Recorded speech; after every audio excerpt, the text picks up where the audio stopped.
we making today? We're making stuffing. It's all homemade. We made our croutons from scratch, our own raised beef, bacon we bought, garlic, and hat brand beef, jalapeno cheddar bratwurst.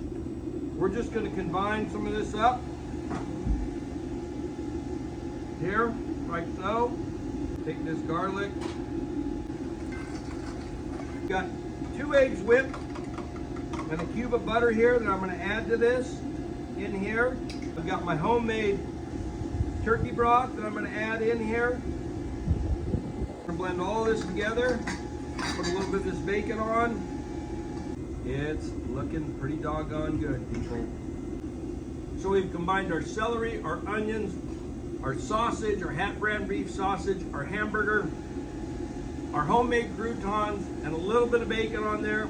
We've mixed it all together. We've blended our homemade turkey broth, our whipped eggs and butter.